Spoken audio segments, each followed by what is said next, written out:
Estamos ya de regreso. El Consejo de Administración Legislativa sancionó a los asambleístas Cristina Reyes, Ana Galarza y Augusto Espinosa con la suspensión de varios días en el ejercicio de sus funciones sin derecho a sueldo por cuestionar y calificar negativamente la actuación del CAL.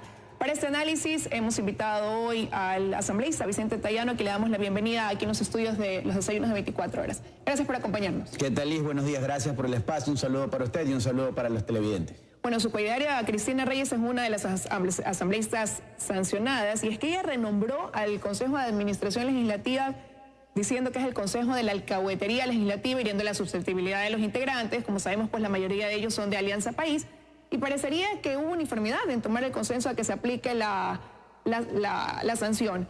¿Se estarían limando asperezas al interior de la Asamblea en este grupo que estaba fragmentado? Bueno, preocupante una sanción no solo a Cristina, sino también a Ana Galarza, precisamente por hacer algo, uso de su derecho a expresarse. En el caso de Cristina Reyes, obviamente, hay que analizar el tema en un contexto, una entrevista en la que obviamente con vehemencia ella ratificaba y argumentaba su posición. Esto fue obviamente mal tomado, hirió susceptibilidades, por decirlo menos, y llevó a un tema que debió haber quedado como un asunto de mero trámite a tratamiento del órgano legislativo, cuando desde mi punto de vista el CAL tiene cosas mucho más importantes que tratar que esas, como por ejemplo establecer una agenda legislativa que verdaderamente trate los problemas del país. Pero bueno, ya se expidió una resolución que formalmente, entiendo, aún no ha sido notificada, y ambas asambleístas, tanto Cristina como la asambleísta Galarza, se pronunciaron al respecto.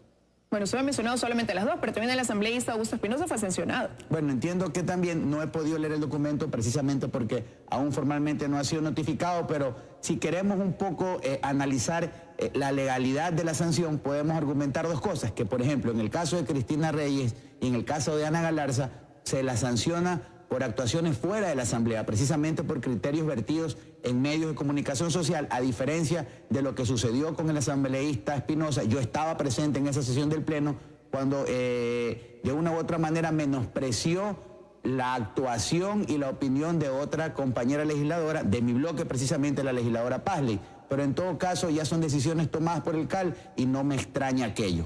Bueno, y como yo le decía, pero parecería que se comienzan a limar asperezas dentro de la Asamblea por el bloque que era mayoría y que terminó fragmentándose en dos, quedando unos como los de Alianza País y otros como el autodenominado bloque de la Revolución Ciudadana. Bueno, no es extraño en el actual alcalde. En el caso puntualmente del juicio político al ex vicepresidente, allí operó un falso espíritu de cuerpo y usted encontraba votaciones unánimes precisamente para dilatar la tramitación de este proceso.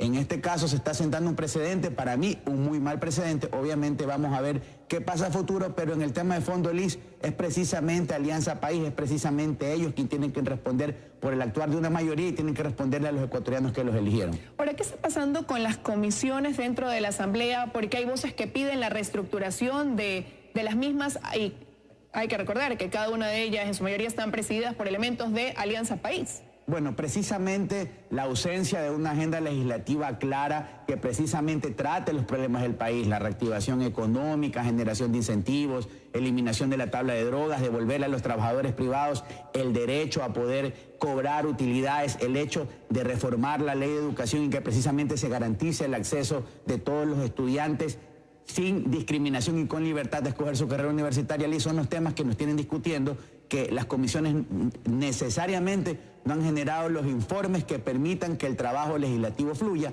Y si queremos hablar de fiscalización, desde mi punto de vista, una labor legislativa truncada, por decirlo menos. Estos son los argumentos que obviamente motivan a elevar voces de protesta y a señalar que tenemos que cambiar el rumbo, que tenemos que establecer una verdadera agenda de trabajo que priorice los intereses de los ciudadanos, y obviamente se encuentra un camino en tratar de revisar al menos los manejos de las comisiones. Ahora, pero están a 4 meses de cumplir el primer año de gestión como Asamblea, y si las comisiones especializadas no están cumpliendo su trabajo, si la Asamblea tiene una deuda pendiente en materia de fiscalización, ¿a qué se dedica la Asamblea? ¿En qué trabaja? Bueno, precisamente eso es responsabilidad de quienes están dirigiendo la Asamblea, y la propuesta de construir una agenda legislativa hoy es fundamental, porque precisamente esa agenda legislativa debe determinar los temas que son prioridad para el país. Yo los acabo de señalar y ese es parte del camino, y obviamente todos los legisladores, todas las bancadas legislativas que conformamos el órgano legislativo, pues obviamente tenemos que juntar nuestros esfuerzos para dedicarnos a legislar, reitero, sobre los temas importantes. Ahora, partiendo de ese punto de la responsabilidad que tiene el Consejo de Administración Legislativa, deberían reestructurarse solo las comisiones, quizás dar paso a no sé si a una nueva dirección por parte de las mismas, o debería también pensarse en reestructurarse el Consejo de Administración Legislativa. Bueno, precisamente hablando de reestructurar las comisiones, Liz, no podemos llegar al punto de volverlas a conformar. Esa es mi teoría. Yo no creo que sería adecuado precisamente cambiar nuevamente la conformación de todas las comisiones, porque fueron determinadas o fueron escogidas por un determinado periodo de tiempo, pero la comisión al interior sí puede generar un proceso de reestructuración precisamente con esta finalidad de establecer una verdadera agenda de trabajo. Y el CAL obviamente ya ha sido designado y pasa por las mismas particularidades de la integración de una comisión. Nosotros tenemos que ser muy sigilosos, tenemos que cuidar precisamente que no se siga deteriorando la imagen de la Asamblea. Y para que ello no ocurra, obviamente las cosas se tienen que hacer como se tienen que hacer y tenemos que priorizar el trabajo, sobre todo en relación a esos temas que fundamentalmente le preocupan a todo el país. Ahora, esos temas que preocupan al país, usted ha venido promoviendo, emocionando el que se trate ya el tema de la eliminación de la tabla del consumo de drogas, que para usted pues es uno de los causantes de que el país está enfrentando una problemática de grandes dimensiones en torno a este tema aquí en el Ecuador. ¿Cómo cuenta usted quizás con respaldo en la Asamblea en torno a este tema? ¿Ha hecho su cabildeo, su lobby, cuenta con un respaldo mayoritario que apoye esta moción que usted tiene? La problemática de las drogas lamentablemente hoy es una de las principales preocupaciones fundamentalmente de las madres de familia. Nosotros, consecuentes con ese llamado, presentamos el 29 de julio, y digo nosotros porque presenté un proyecto con el respaldo del Bloque del Cambio Positivo que tiene 4 finalidades. Reformar el Código Orgánico Integral Penal primero, para no criminalizar al consumidor. Por otro lado, derogar la tabla de previsibilidad en el consumo de drogas. Tercero, endurecer las penas. Y cuarto, encargar verdaderamente la labor de combate y obviamente el tratamiento a las personas que se encuentran en este problema por parte del Estado, porque lamentablemente la oferta del Estado es muy poco, muy escasa en relación a la cantidad de personas que se encuentran inmersas en el problema.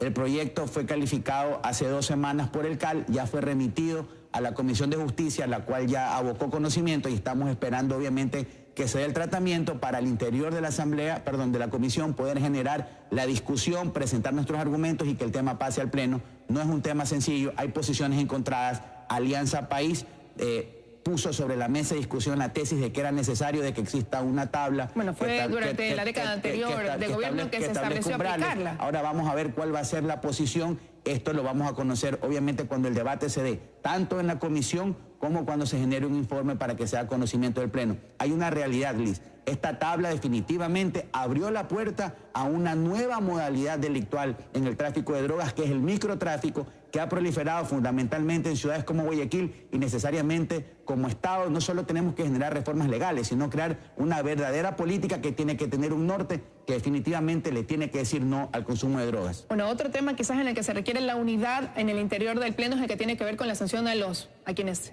han abusado, violado, acabado con la vida de nuestros niños, con lo que sucedió en el Colegio Réplica Aguirre Abad y que hizo que se destapara una olla de grillo. Pues centenares de denuncias comenzaron a llegar en torno a abusos relacionados con nuestros pequeños, y un tema también en el que la Asamblea tiene una deuda pendiente. Sí, definitivamente, y esto pasa mucho más allá de realizar comparecencias o de practicar una reforma legal. De hecho, nosotros estamos aún esperando que sea tratado por el Pleno de la Asamblea un pedido que realicé de reforma al orden del día, precisamente como consecuencia de lo que sucedió con la niña Emilia en Loja, de que la Fiscalía General del Estado trate este tema como una causa país y no como situaciones que se están investigando o procesando de manera aislada. Preocupante, por ejemplo, que a los 30 minutos de que ingresa al centro de reclusión penitenciaria, el principal sospechoso de ese crimen haya perdido la vida. Obviamente una persona que pudo eventualmente haber aportado datos importantes, y seguramente la Fiscalía tiene que llegar al fondo.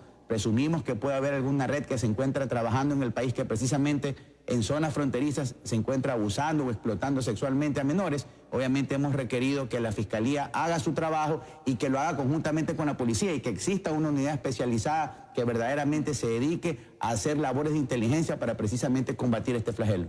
Ahora, quisiera preguntarle ya en el aspecto macro de la Asamblea, con la votación por la terna que envió el presidente de la República para escoger a la vicepresidenta del país, se puso de manifiesto quizás la conformación de una nueva mayoría al interior de la Asamblea.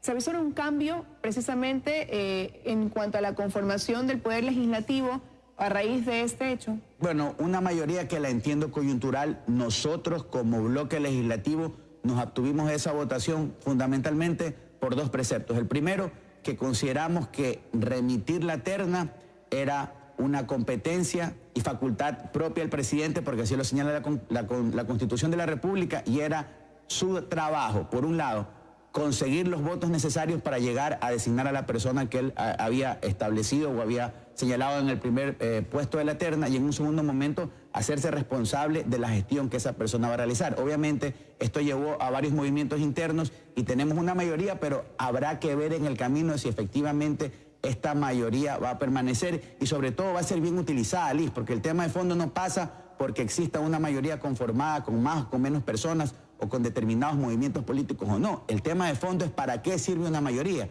y conceptualmente una mayoría debe servir precisamente para aprobar las leyes, dar el camino necesario para aprobar los proyectos de ley que verdaderamente interesan al país, que verdaderamente resuelven los problemas de los ciudadanos, y no puede ser mal utilizada. Bueno, ya tengo que ir concluyendo, pero sin embargo no puedo dejar de preguntarle ese sinsabor de lo ocurrido en cuanto a la elección de la vicepresidenta. Para ustedes como bloque no mina el respaldo por el sí a la consulta popular. Sin embargo, se siente un apoyo tibio. Hay una campaña que ha iniciado tibiamente, quizás mucha confianza en que el sí va a ganar el 4 de febrero cuando vayamos a las urnas. Bueno, tenemos que diferenciar dos cosas.